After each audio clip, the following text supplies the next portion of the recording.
Hey, Tom here from the Run Testers. In this video, me and Nick are going to be taking a look at an old favourite, the Saucony Kinvara 12. Let's take a look and see what we thought.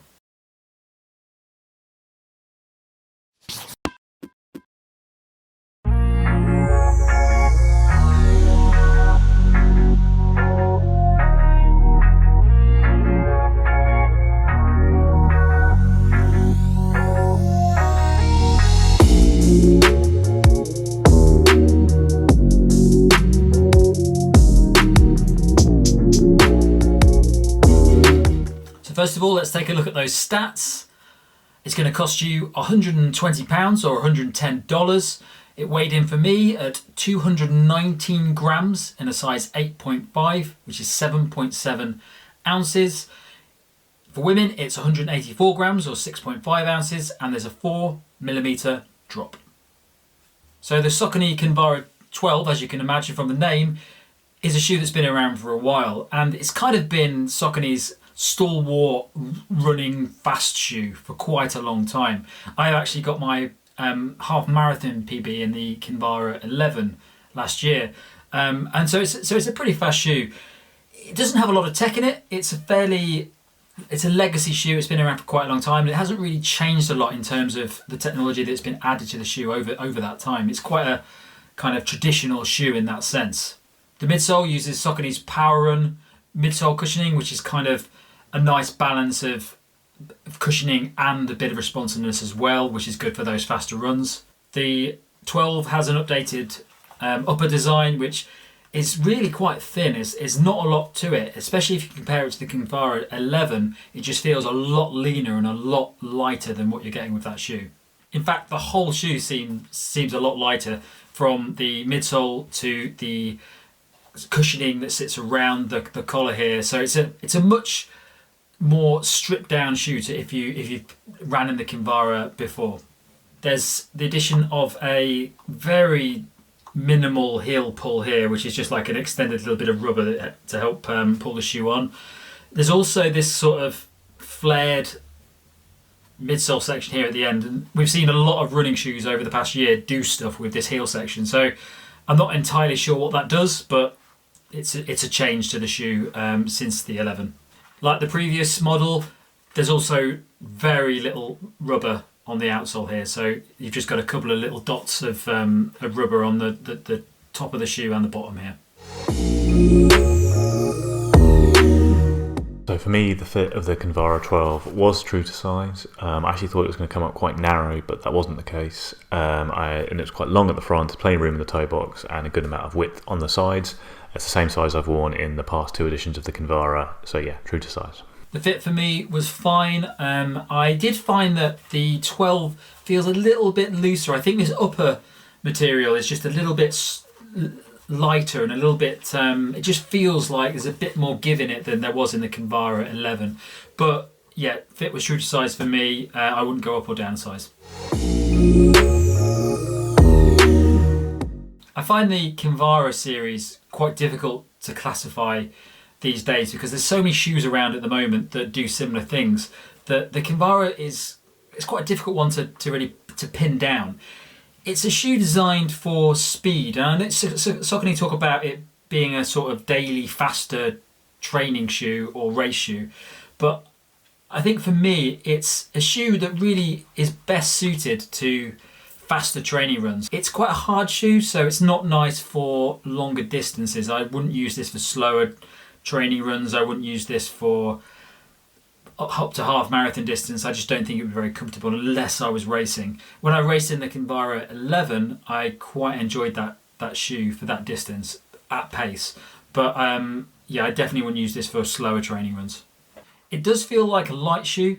It does feel like there's not a lot on your feet when you're running it, which is a nice feeling. And if that's what your focus is, you want a light shoe, this is a good option.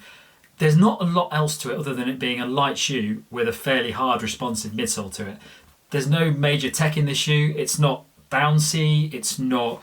There's not a lot of energy return in it. It's just a flat out light shoe that's fairly hard. So if that's what you want, that's a good shoe for it. But if you're looking for something that's got a little bit more technology in it, or it does something else, the Kinvara is just stripped down to the bare minimum, so there's not a lot more you're going to get out of this shoe. I definitely say that the times when I've enjoyed using this the most is when I've been going out for a tempo run, and my sole purpose was just running relatively fast in comparison to my normal pace, for maybe 10k. I don't think I'd use this for any longer distances, for training runs, and I haven't done any races in this yet, but the Kinvara 11 was quite nice for racing, but not compared to some of the more modern super shoes that are out there. So I've used a few different Kinvaras over the years. I started with kind of Kinvara 8, and then I used the last couple of generations as well. I think the line's been moving to kind of a more cushioned kind of daily trainer option. Certainly the 11 was a bit softer than past Kinvaras, whereas the 12 I think has actually reverted to what it used to be. It's got a firmer ride. It's really built more for fast training. You could use it for kind of short races as well. But that does actually impact on the comfort quite a lot. I think the first run I did in the Kinvara 12, I took it out for kind of an easy 8k recovery run after a hard session the day before, and I really didn't like it. It was very firm, hard on the legs, not what I wanted at all on that run, so I kind of ruled it out for that kind of real recovery run. Since then I've done a mix of kind of base training runs, kind of fairly easy but not all out recovery, and then a few sessions. I've definitely enjoyed it the most on kind of sessions, and particularly ones where I've been doing short, sharp reps. So I used it for a session of kind of 400 meters broken up into 4 sets of 5, doing those all at kind of 70 to 75 seconds, and it was good. It's got a good snap to it. It's not bouncy, it's not like propulsive, but it's just a firm, fast shoe.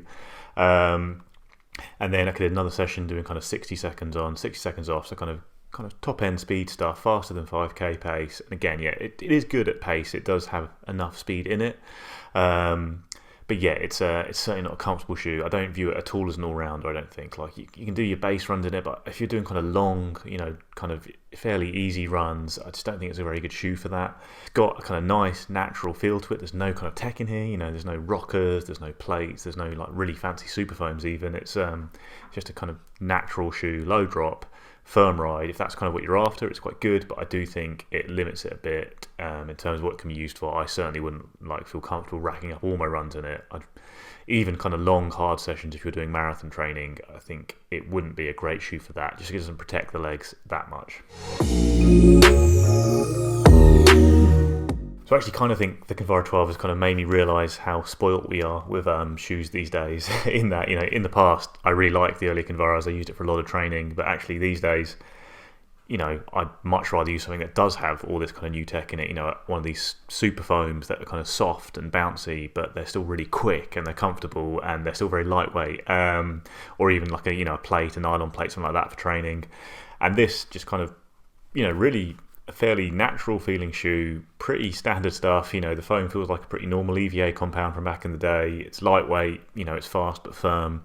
It just doesn't really cut it for me anymore, I have to say. Like, I like it as a shoe and I absolutely adore the way it looks, I have to say, but it's just not going to be one that's going into my rotation, because there are just so many great shoes out there right now, especially if this is £120, which puts it in a bracket with loads of really good shoes. Obviously, I'm going to mention the Saucony Endorphin Speed, as I always do. It is more expensive than this. It's £155, but it's just more comfortable, it's faster, it's better for long sessions. You can use it for easy and recovery runs more comfortably. I just think it's a better all-round shoe.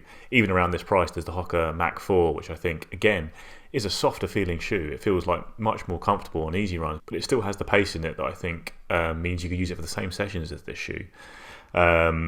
Even going down cheaper, there's the Puma Velocity Nitro, which I'm a huge fan of and did a lot of kind of hard sessions in, as well as easy running. And I always found it had kind of both the comfort and the speed that I wanted. So yeah, I just feel like the shoe market these days is, it's great to have an option there that doesn't have all this kind of new stuff in it. But at the same time, all this new stuff, these foams, the rockers, all that do create very, very impressive shoes that I think can do the job of the Kinvara whilst also being more versatile and better for fast stuff, better for easy stuff. I think there's probably still a niche for this. People who do want a really natural feeling on the run, who want a firm ride, who aren't bothered about things like rockers, certainly don't want any plates in their shoes. The Kinvara still does the kind of great job it's always been known for, and this version does take it back to what it used to be, I think, in terms of as a more speed-focused, firmer shoe compared to the slightly softer 11. But yeah, for me, it's not one that will go in my rotation, despite the fact that it's got an absolutely fantastic design. My verdict on the Kinvara 12 is that it's a completely competent shoe for running at a faster pace, but in a world where there's so many shoes on offer and so many new technologies, especially like carbon plates and things like that, it's very difficult to fit this into where it would go in that market, especially when it costs £120 in the UK. It also costs $110 in the US, which is quite strange, really, that price differentiation. I would say that if this shoe costs under £100, it's actually quite a good option and a good value shoe if you want a faster training shoe. You don't want to spend a lot of money on a super shoe. But for 120, it's a little bit pricey for what you get for it, because I think there's a lot of other shoes that you can get that I would probably wear for the same purpose that are a lot cheaper. Maybe something like the Adidas SL20, which is you can get for like £60 now, or maybe something like the Hoka Rincon, which is a little bit softer, a little bit more comfortable, but almost does the same thing in terms of lightweight speed. So yeah, I'm not against the Kinvara 12. I think it's a nice shoe. I just think nowadays it's up against some major competition, and if you're willing to pay the money, there are some great shoes out there, even from Saucony, who have the fantastic Endorphin range, and those shoes all offer some sort of new technology that offers a benefit that you don't get from the earlier shoes like the Kinvara. So I think if you want a natural, comfortable, hard, fast ride and you want it to be lightweight, it's a nice option. And if you've been running in the Kinvara for a long time, it's more of the same, really. So it might be a nice option.